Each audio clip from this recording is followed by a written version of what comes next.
বামপন্থী মতাদর্শে বিশ্বাসী সিপিআইএম দলের ডাকে সুনির্দিষ্ট 18 দফা দাবির ভিত্তিতে রাজধানী আগরতলায় সার্কিট হাউস সংলগ্ন এলাকাতে আজ 3 ঘন্টার গণ অবস্থান কর্মসূচি সংঘটিত হয়েছে।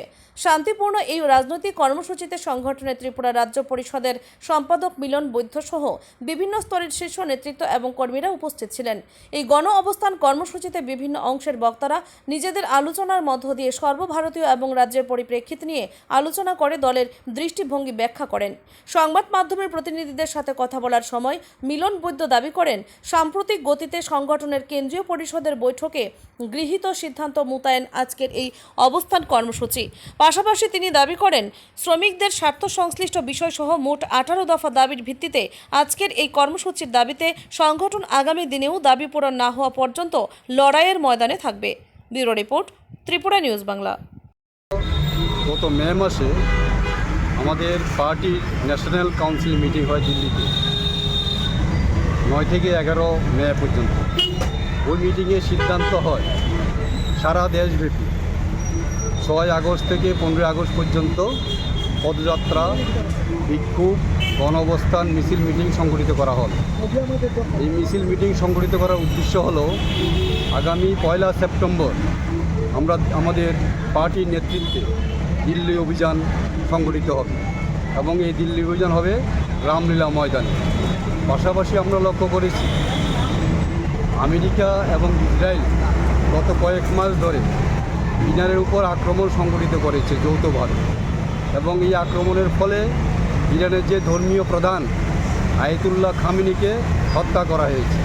এবং হত্যা করার উদ্দেশ্য হলো তারা এই যে ইরানের যে বিরোধী দল ছিল, খামেনির বিরুদ্ধে ছিল, তাদেরকে উস্কানি দিয়ে ইরানকে আয়ত্তে আনার জন্য আমেরিকা চেষ্টা করেছিলেন, কিন্তু সেই চেষ্টা ব্যর্থ হয়। পাশাপাশি ভেনেজুয়েলার রাষ্ট্রপতি নিকোলাস মাদুরোকে অপহরণ করে গ্রেপ্তার করা হয় এবং ওনার নামে বিভিন্ন মিথ্যা মামলায় রুজু করা হয়। লেবাননের উপর আক্রমণ করা হয় এবং আমাদের দেশে যে যুক্তরাষ্ট্রীয় কাঠামো, এই কাঠামোকে নষ্ট করার জন্য বর্তমান আরএসএস পরিচালিত বিজেপি সরকার উঠে পড়ে লেগেছে, সংবিধানকে ধ্বংস করে দিচ্ছে এবং যুক্তরাষ্ট্রীয় কাঠামোকে নষ্ট করে দিচ্ছে।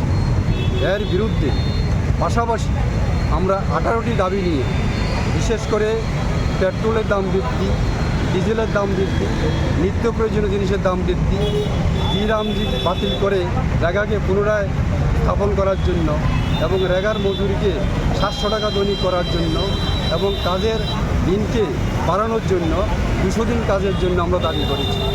এইরকম 18 দাবি নিয়ে আজকে আমরা এখানে গণ অবস্থানে মিলিত হয়েছি সিপিআই রাজ্য পরিষদের পক্ষ থেকে।